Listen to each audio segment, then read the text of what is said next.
Esta semana se conocieron los números de la inflación del mes de enero y, como siempre ocurre, a los pocos días nos enteramos la actualización de la canasta básica alimentaria y la canasta básica total. Dos números que indican la línea de la pobreza y la línea de la indigencia. Aumentaron por encima de la inflación en los dos casos. Y además, con dos salarios mínimos, según lo que estableció el Consejo del Salario Mínimo Vital y Social, no se puede superar esa línea de la pobreza, una situación que desde ya es muy delicada y preocupa, y por eso los movimientos sociales esta semana se volvieron a movilizar. Nosotros le damos la bienvenida a Nicolás Caropresi, él es dirigente del Movimiento de Trabajadores Excluidos y también integrante de la UTEP. Así que, Nicolás, te agradecemos mucho. No, muchas gracias a ustedes por la invitación. Bueno, una situación difícil a pesar de que ya pasaron 3 años del gobierno del Frente de Todos, y sin embargo las medidas que se tomaron hasta el momento no logran contener ese aumento de precios tan pronunciado que se va conociendo mes a mes y que además tampoco logra contenerse a partir de las medidas macroeconómicas que está disponiendo el ministro Sergio Massa. Exacto. Creo que en estos años de gobierno está pasando una cosa bastante paradójica, que es que por un lado se ve o se informa de un crecimiento económico de la macro que no impacta en la distribución del ingreso en la Argentina. Cada vez son más sectores los que se encuentran por debajo de la línea de la pobreza. Ya no son solo los sectores de la clase trabajadora precarizada o en negro, sino que también hay sectores de la clase trabajadora con convenio colectivo que también está con sueldo por debajo de la línea de la pobreza, y eso implica un montón de problemas que básicamente se traducen en que los alimentos cada vez están más inaccesibles para miles y millones de compañeros y compañeras, y eso es una situación que macrismo, pandemia mediante, uno creía que por ahí a esta altura íbamos a estar en una situación mejor. Lamentablemente las decisiones políticas no, o las decisiones políticas o la falta de decisiones políticas o decisiones políticas en el sentido contrario han hecho que la concentración de la riqueza en Argentina crezca de una manera exorbitante, y eso tiene un impacto, porque si de un lado nos anuncian que hay un crecimiento económico favorable, que hay un viento a favor impresionante, pero eso no se traduce en el bolsillo de los compañeros, lo único que está faltando ahí o lo que está fallando es la política, que es la encargada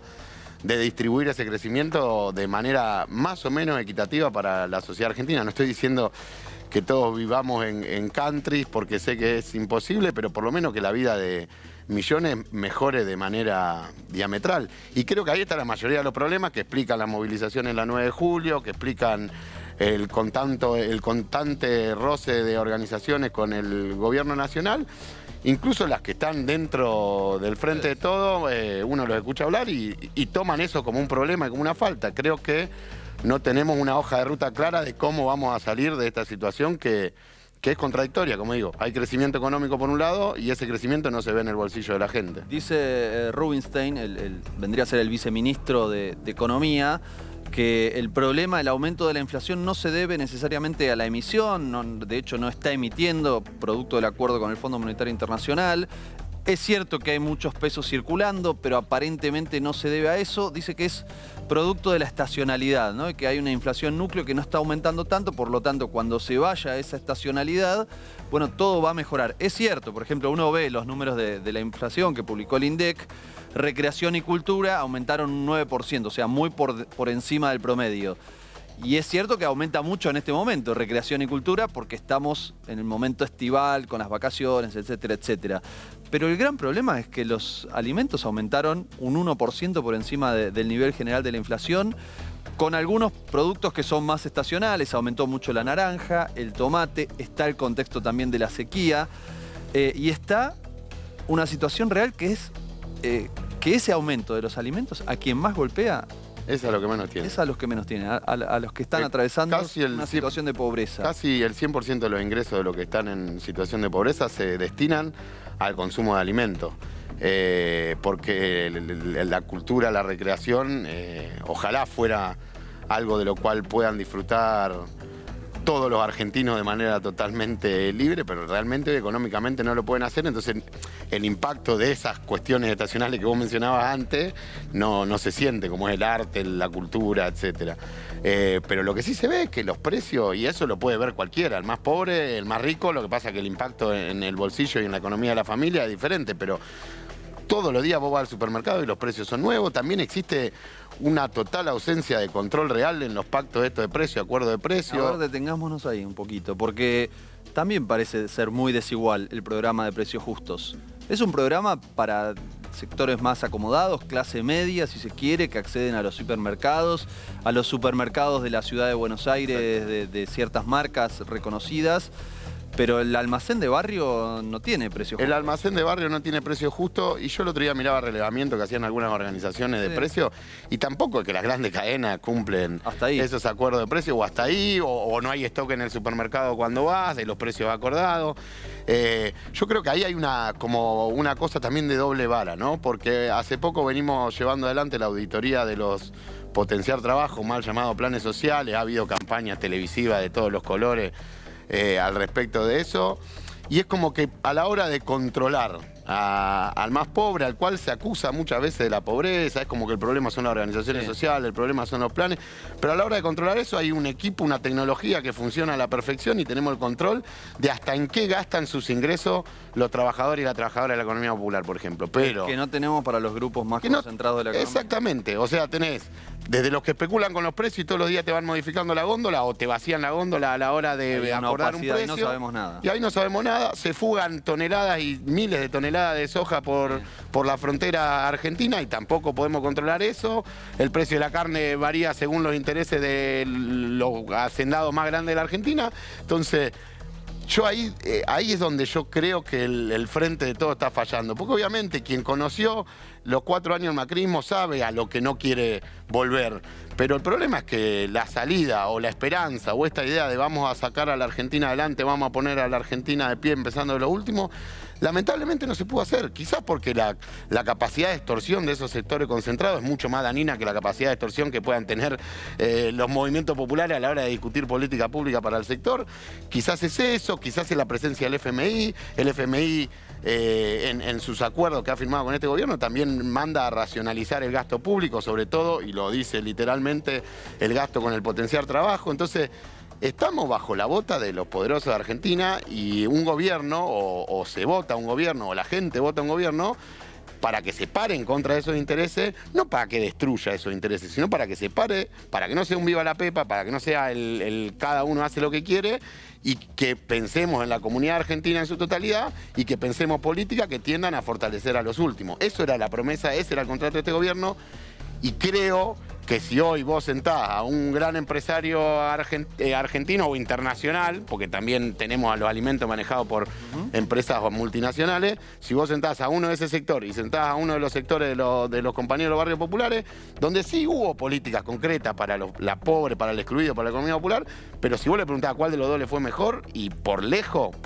en todos los años, incluyendo pandemia, incluyendo todo, le ha ido mejor a los sectores concentrados de la Argentina. Entonces ahí algo falló, es la política, no sé qué parte de la política, no sé quién, es difícil culpar a uno.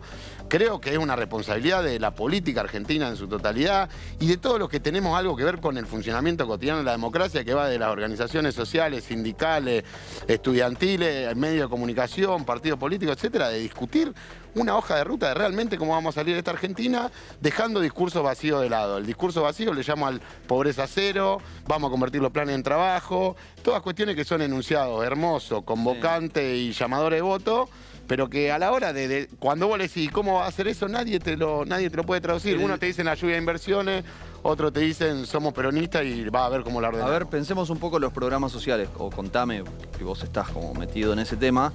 El potenciar trabajo, que es el que está como en boca de todos. Hay otras ayudas, pero ese es el principal. Sí. ¿Es un programa para situación de emergencia?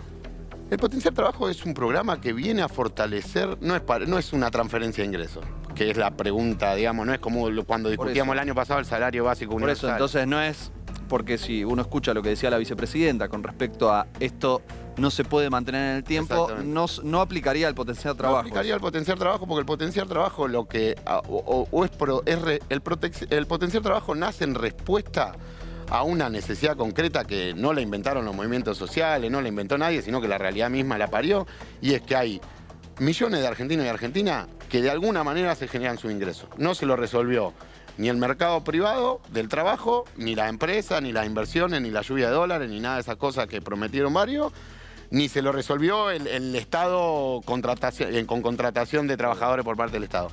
Es gente que tuvo que salir a resolver su vida. Un vendedor ambulante. Pero con un origen en la exclusión, ¿no? Obviamente. O sea, es una respuesta. No lo incorporaban y tuvieron que salir a resolverse la vida. No es que ideológicamente decidieron salir a resolverse la vida sin patrón. No, es gente que no tenía qué hacer. No tenía cómo ganarse la comida, cómo garantizarse un ingreso, inventaron algo para ganarse Dame eso. 2 o 3 ejemplos concretos para que el que nos está mirando lo pueda entender. Un cartonero, un vendedor ambulante, un trabajador textil que se cooperativiza para vender el producto, miles de cooperativas de construcción que se arman en los barrios populares para tratar de mejorar la vida cotidiana, desde barrendero, mantener la plaza, hasta construirle una casa a un vecino. Sí. Obra pública, lo que antes hacía el Estado. Exactamente, que hoy tampoco lo está haciendo en mayor medida, si querés, comparado con otro gobierno, pero para mí tampoco lo está haciendo al nivel de la necesidad que tenemos, donde más de la mitad de la sociedad argentina, o un tercio de la... 3/4 de la sociedad argentina también viven alquilando, digamos. Pero el caso este es el extremo, el que no tenía cómo comer. Y para comer salió a cartonear, salió a revolver la basura de tuya, mía, de cualquiera. Y revolviendo esa basura juntó materiales y iba y lo vendía.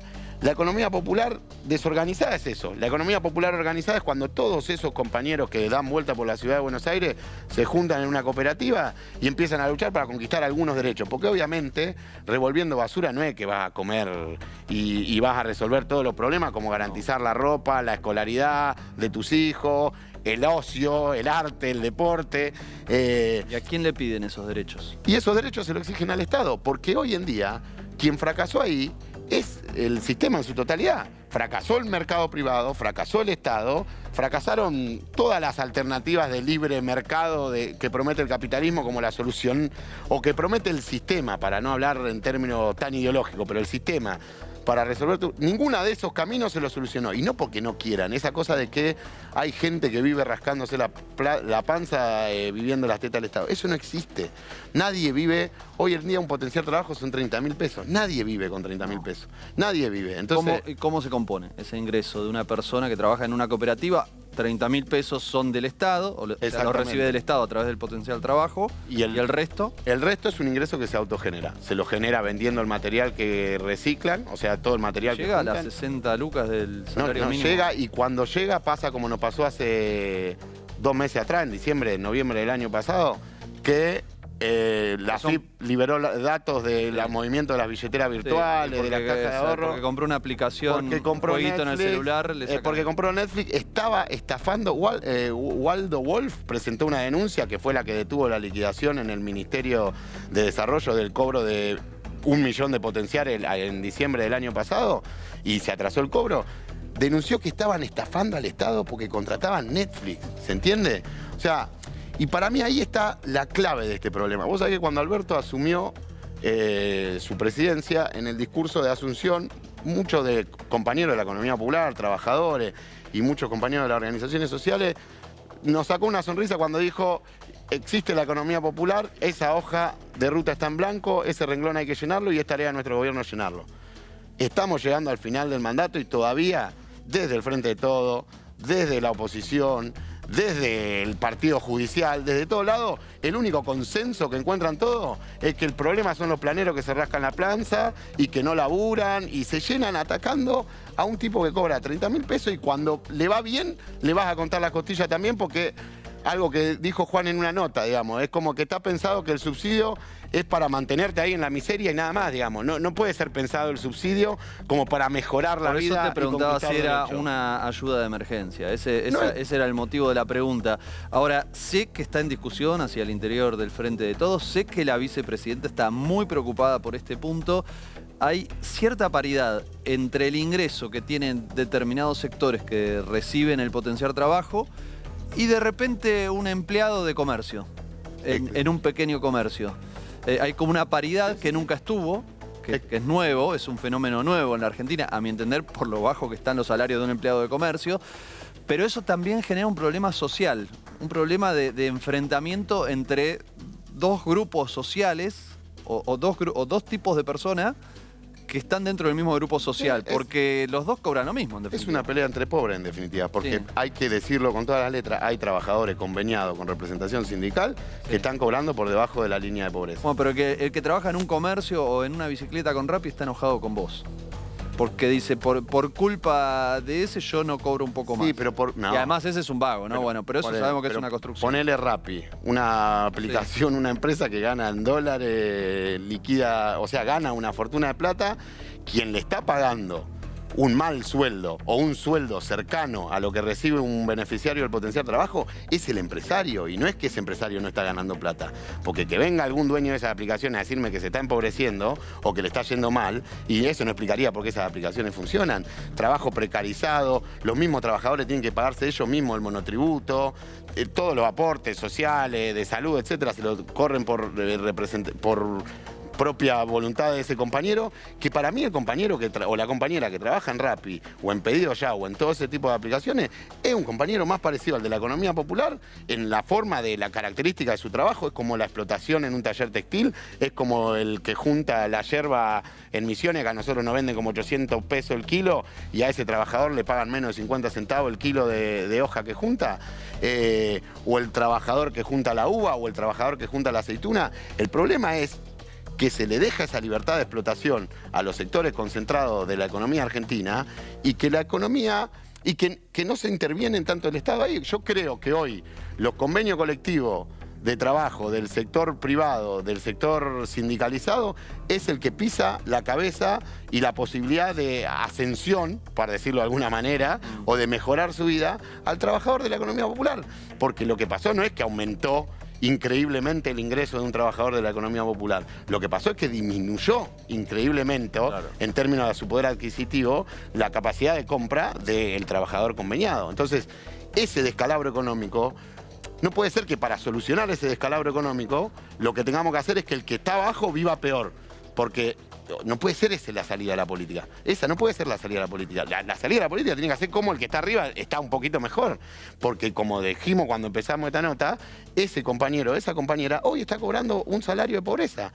Hoy está cobrando un salario de pobreza y tiene todo en blanco. O sea, no hay ninguna ilegalidad en que el sector privado a determinados sectores de la sociedad le esté pagando un salario por debajo de la pobreza. Entonces, ¿cómo solucionamos eso? Pareciera que la propuesta que proponen es pisémosle la cabeza al que está en el fondo. Porque de esa manera el que está más arriba no lo movemos, no lo ascendemos, no le cambiamos nada, pero bueno, se le alejó el que está más abajo. Es medio... Es esa cosa que decimos muchas veces que vemos buenas intenciones en el gobierno, vemos buenas propuestas políticas, qué sé yo, pero lo que más cuesta es ser duro con los poderosos. Y se ve que ahí hay algún sentimiento de resignación o qué sé yo, que se convierte en volvernos duros con los de abajo. Entonces estamos todo el tiempo, hace 4 o 5 meses, hablando de cuántos son los ingresos de un trabajador de la economía popular, que no es un tipo que vive en una villa, que no tiene acceso a la luz, que no tiene acceso a una cloaca, que tiene muy poco acceso al agua potable, en algunos casos ni siquiera tienen acceso a internet, muchos no tienen acceso a un celular. Entonces hoy el problema es ese. Y si ese un par de meses metió un ingreso parecido al del trabajo conveniado, no. Destruyámoslo porque eso hace tambalear un sistema que es bastante injusto de por sí. Y de hecho también los hacen responsables de la inflación. Esto es un sentido común, ¿eh? Es una charla de bar, te encontrás con alguien y te dice, el problema acá es que el gobierno imprime billetes para pagar los planes sociales y eso genera inflación. Es que es la discusión que tenemos que tener todo el tiempo. O sea, de golpe los malos de la política son las organizaciones. ¿Qué quiere decir todo el tiempo? ¿Están en una medida de fuerza y les gritan eso? Te lo gritan, estés o no estés en medida de fuerza, no haya ninguna manifestación durante un mes. Capaz que alguien nos está viendo, está diciendo eso de vos. Yo mantengo a este. Ahí tenés al vago que mantenemos todos los días, al choriplanero. Y mi respuesta a eso es, yo desearía que no existan los movimientos sociales, yo desearía que no exista la economía popular, yo desearía que todo se resuelva en las reglas de igualdad y justicia social que alguna vez promulgó el peronismo en la Argentina. Hoy en día, y no es hoy en día, es hace 3, 4 décadas, esa situación es la misma y se fue acrecentando. Crisis tras crisis van quedando sedimentos donde cada vez hay más trabajadores excluidos. Hoy la excepción, lo exótico, es el trabajo conveniado. Porque si vos mirás los números hoy, hay más del 50% de la población económicamente activa trabajando o en negro o en la economía popular o no se sabe de dónde provienen sus ingresos. En cambio, y lo que cada vez es más chico es el porcentaje de gente que gana yendo a trabajar un convenio colectivo. Entonces, ahí es una lástima discutir con ese nivel de violencia problemas tan sensibles de la Argentina. Y este año va a ser una tortura en ese sentido. Porque en este año de elecciones es donde se dice lo que mide y a veces, como hay que decirlo, se toman determinaciones políticas en ese sentido. Entonces ya no es solo parecer, sino hay que hacer para ganar votos. Y sí, lo que va a regir la hoja de ruta de esos razonamientos va a ser cómo caerle bien al que posiblemente esté diciendo, mirá ese chorro sentado ahí, no va a ir mal como Argentina, porque...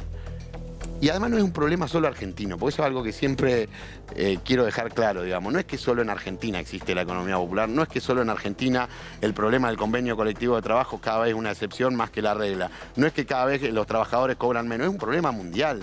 Es un problema que pasa en toda Latinoamérica, que pasa en África, pero que también pasa en Europa, que pasa en Asia, que pasa en Estados Unidos, que pasa en México, que pasa en Brasil, que pasa en todos lados. Entonces hay que dejar de creer que el problema para muchos acá es que hay políticas que abordan ese problema o que existe una masiva política para abordar ese problema.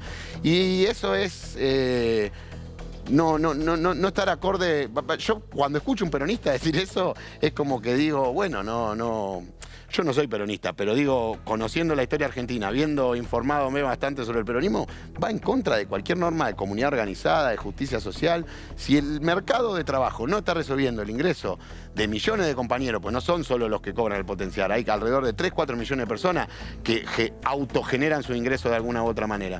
Si eso va a seguir siendo la norma, o la norma va a seguir siendo que van a prometer solucionar eso y nunca lo solucionan, y hace 40 años nos encontramos de esa manera, y hace 40 años el problema no hizo otra cosa que crecer, y todos los que prometieron que eso iba a cambiar, no lo cambiaron. Entonces, yo lo único que digo es mantengamos una política que garantice algún nivel de dignidad y derecho para los compañeros mientras resuelven los problemas por los cuales el mercado privado no genera más puestos de trabajo, o si los genera te pagan una miseria que a veces ni siquiera alcanza la línea de indigencia, como en el caso de la recolección de fruta, en el caso de la recolección de yerba, en el caso de la recolección de uva, en la de tabaco, en todos esos sectores o en cualquiera, o en los Rappi, como decís vos, etcétera. Nicolás, te agradecemos, la verdad que es súper interesante porque se trata de un tema central, ¿no? Tenemos que discutir, debería ser el tema número 1, cómo resolvemos esta situación de pobreza. Esta semana se publicó un informe de UNICEF que es tremendo. 2 de cada 3 chicos viven en situación de pobreza, 9 de cada 10 viven en un hogar cuyos padres trabajan en un formato precarizado. Bueno, deberíamos estar hablando todo el tiempo de este tema, de cómo se soluciona esto, y todos los políticos deberían estar explicando qué propuestas tienen para solucionar esta situación. Por suerte creo que vos estás aquí no solo contando algunas propuestas, sino haciéndolas, así que te agradezco muchísimo. Sí, para mí es eso, lo esencial es que deberían estar pensando y proponiéndole a la sociedad cómo van a resolver eso. Incluso el que dice que va a convertir los planes en trabajo, que para mí no hay que decirle planes, es un complemento salarial de los ingresos de un compañero que ya se lo genera de alguna manera, lo que pasa es que no le alcanza para subsistir de manera digna, pero que digan cómo planean, que concretamente pongan en papel el año que viene vamos a hacer esto, en los próximos 6 vamos a hacer esto. Esa es la discusión que tenemos que tener, no promesa. Muchas gracias por la invitación de nuevo.